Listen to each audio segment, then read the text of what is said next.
very normal looking. I even had the appropriate sound for the game. Once again, curiosity got the better of me, and I dismissed the movie clip as my imagination getting the better of me. So I continued to play the level. I was stupid. Ladies and gentlemen, dear viewer, people around the internet, listen up. This sounds actually like a really good realization. Yes, you're stupid. A little bit of applause, ladies and gentlemen, for this realization, for this epiphany that the writer had. Okay, now moving on. I know that now. Yay! But I wasn't one to get freaked out that easily over things. Yeah, I mean, it's not like running screamingly into a bathroom is some kind of a freak out. Nah, definitely not. Or imagining a fact, or, well, wait a second. Running twice into a bathroom while screaming like a, screaming as a little girl. God damn it. I was a type who craves scary things, loved them, so I played the game with a cautious but curious attitude. I was just waiting for something else strange to happen, not hoping for it like before.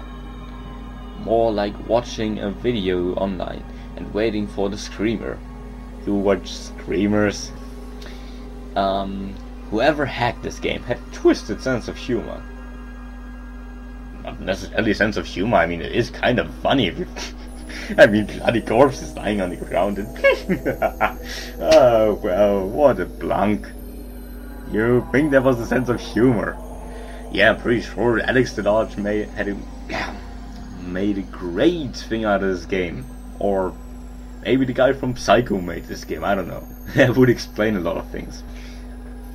I thought warily, lulling you into a false sense of security, then freaking you out in a whole new way. I knew it was coming, but I still jumped when it happened. The Simba as exile level ended normally, but as the hyenas watched Simba escape through the thorns yelling, "If you ever come back, we kill ya!" But then it happened, something freaky. Something freaky is not a full sentence. The Hakuna Matata level started, but Simba wouldn't move. It was like the game was locked up, except he was moving. Okay? Not running like I wanted him, but shaking his head over and over again.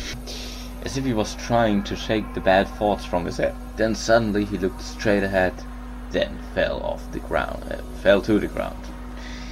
Like he passed out, only his eyes rolled out of his head. I'm sorry, now we're in the Evil Dead territory, obviously. Rolled out of his head and across the green jungle grass. Then the image twisted on itself and faded to black. Then abruptly it switched directly to the next level, skipping it Hakuna Matata completely. It would only seem fitting that a game as dark as this skipped the happiest level.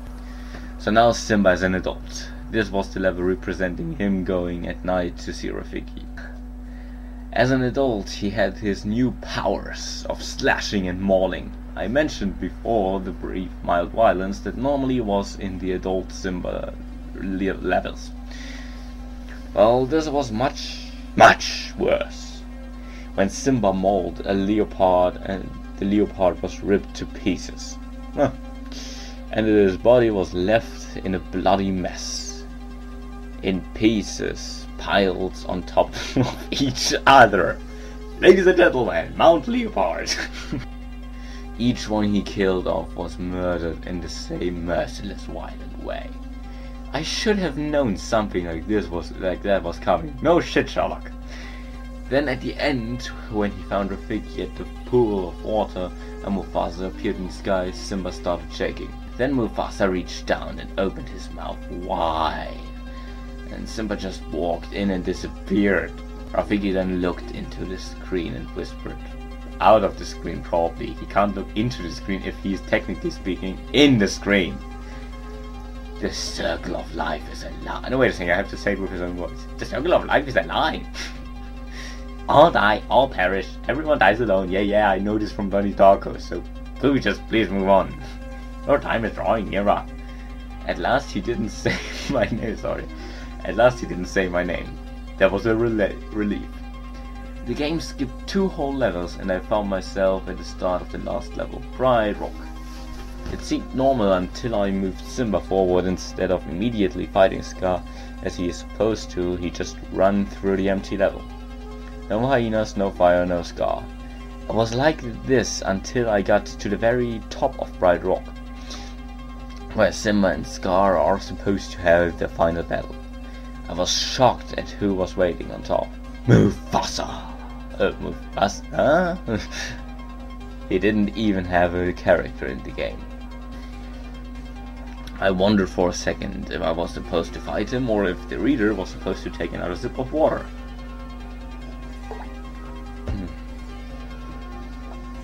He was Simba's father after all, but Mufasa leapt onto Simba and began to maul him, violently ripping off Simba's right foreleg. He flung the leg off Bright Rock. Why would he do this? This is pointless. I moved Simba and he hobbled to his dad and jumped, mauling him as well. The battle was pretty even. He lost one body part after another, until they had no legs and arms left whatsoever, and it just looked pretty stupid.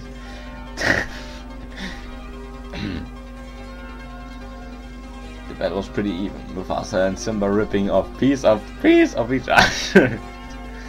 After about 10 minutes of fighting, I lost control of them. Really, no shit when they're losing their body parts. Nothing I did affected the fight. They were fighting on their own now. Suddenly Simba jumped onto his father, causing them both to somersault off the edge of Pride Rock to their doom. Then the screen flashed several times. The screen returned and the screen switched to a very realistic picture of Mufasa and Mufasa and Simba mangled bodies lying in a heap under Pride Rock.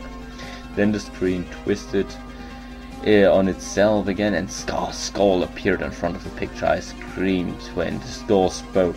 Evil Satan lives in the depths of each good soul. You can't escape him. You can't fight when the skull... you can't fight him. Give up before he tears you apart. Then the screen flashed and showed a new picture. It was me sitting in front of the screen, and then the computer went black and shut off. As much as I tried, the computer wouldn't turn on again. I still can't get it to turn on. I hear those words. Give up before it tears you apart. Sometimes in the middle of the night, I look at the computer and the skull is there on the screen. I can feel something in my pants, a house. Now, it's present, and some asshole came along to shoot a stupid-ass movie about it. Call it paranormal disactivity? I don't know. Okay, no. My mother and father can't feel it. Their innocence hasn't been taken away from them as mine has. This is why I'm writing this. My dreams have turned to nightmares. My sweet memories into traumatizing ones. Nothing is left of me anymore, and I'm going to take Scar's advice. These are my last words, and I feel compelled to ask you, what are you going to do? What do you have to live for? Signed, Ever Bromley. Yay, and that was the whole creepypasta. Wow, what a long one. Now, let me just be honest here. It was kind of stupid, and a little bit over the top.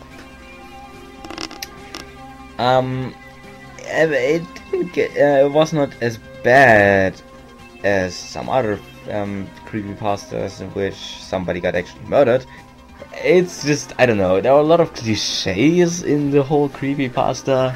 No, anyway, I hope you liked it. If not, well, do whatever the hell you want. See you around.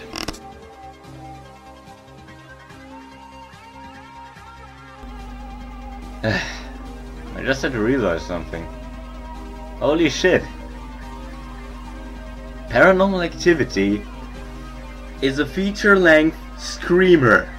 Oh my fucking god! Wow. I just had an epiphany. Wow. Wow. Wow. You can make a few hundred or a few $10 million or something with screamers. Nothing happens. Oh my god, something is moving. It's basically, actually, it's a played down version of a screamer, or a bunch of played down screamers. That's what paranormal activity is. I just realized that.